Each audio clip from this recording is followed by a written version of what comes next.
Because in order to apply for a project, whatever jurisdiction you're in has to have a FEMA-approved mitigation plan. Planning grant, you don't need a mitigation plan to do that one. So currently, this is slightly out of date just from the last week. So the entire state of Utah has an approved plan right now, every jurisdiction. Grand, Emory, and Carbon just recently received approved pending adoption status, so they'll have in about a month, they'll have an approved plan. So in order to apply for a PDM project grant, you will need to know the name of the mitigation plan of your jurisdiction and the approval date. So I have all of the approval dates here, and I have a thing here of the title of the plan. And when we go through e-grants a little bit later, I can walk you through it. But if any of you want to know the official title of the plan and the approval date, just come see me and you can write it down. Because it's a lot of the grants will write the wrong title down, the wrong name, and they'll have the wrong date a lot of times. In addition to the local plan, you will need to know information about the state mitigation plan, the name of the state plan and the approval date, and I have all that for you.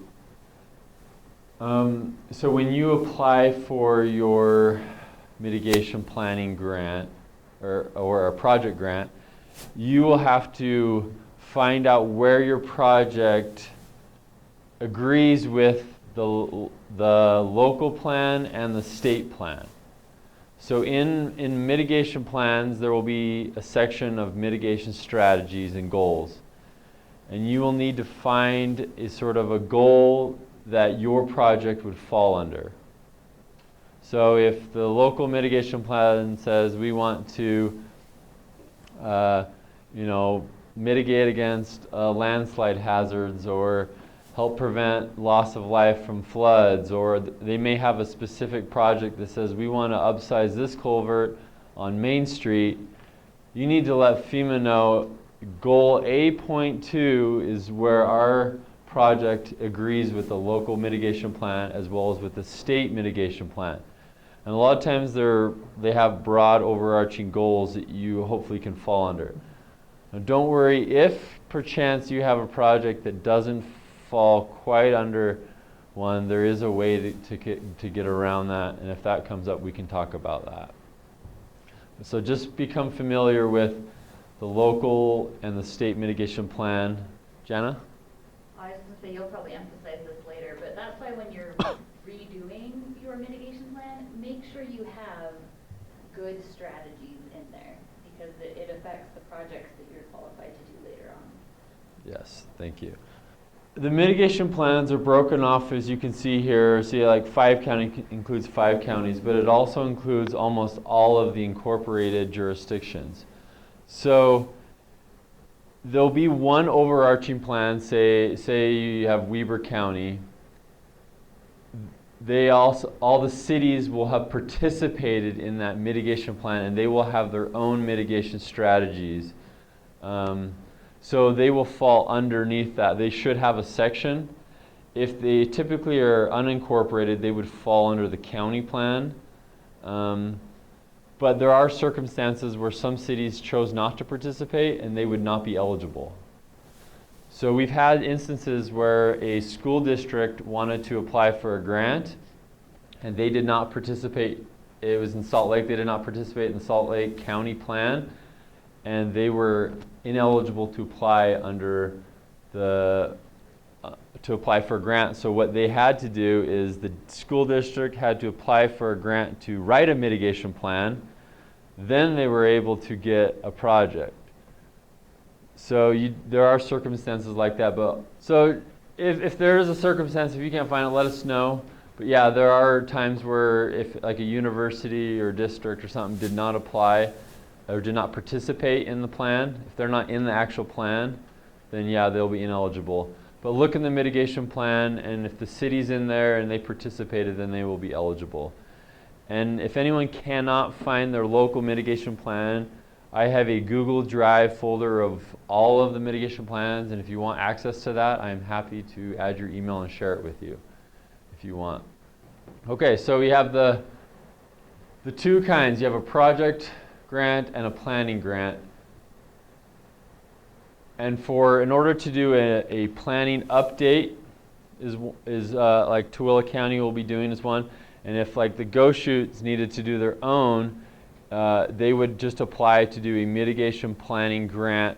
It wouldn't be an update, and you don't obviously need a mitigation plan to apply to write a mitigation plan. So I'm just going to talk briefly about what a mitigation plan is and what an update or a new plan would be, just so you're familiar with that for those who are applying for a planning grant and for a project. I know that looks like a lot. If anyone would that's doing a plan, if you want to see this, I'm going to give it to the people doing the plan, so this is more for them. So what I'm handing out is this is the federal requirements on what to do to receive a FEMA-approved mitigation plan. This is what would be turned into FEMA in order for them to review it. And I'm just going to quickly just touch the major categories. So element A up here is a planning process. So what that involves is there's a lot of documentation. You develop like a planning team that decides, okay, what are we going to do? You set up a bunch of meetings to decide how to do this mitigation plan. You have to involve the public. Has to be a public process. You incorporate a lot of studies for different hazards. So element B is hazard identification. So the mitigation plan, basically, you take a jurisdiction and you say, okay, what are the hazards that this jurisdiction is vulnerable to? Then you do an assessment on that. What are the critical facilities? What are the different structures? You use GIS mapping to overlay to find out, okay, what structures are at risk, where are the people at risk? And then you come up with some cost estimate on damages, things like that. Then the third element is you develop mitigation strategies. That's the meat of the whole plan. What are we going to do because of these risks? If this city is vulnerable to earthquakes, what are some mitigation strategies that we are going to do? And you have overarching goals, and then the goal is to get really good specific activities to develop. We need to, retrofit this building or retrofit several buildings. We need to, upsize this culvert because it floods all the time, things like that. And so that would be the section that you would look at in the mitigation plan when you apply for a project grant to try to identify where your project falls under.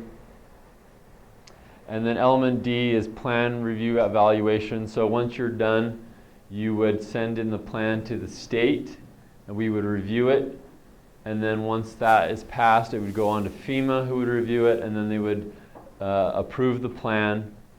And then once you have an approved plan, you are then eligible to apply for project grants. So that's just a quick synopsis of the planning.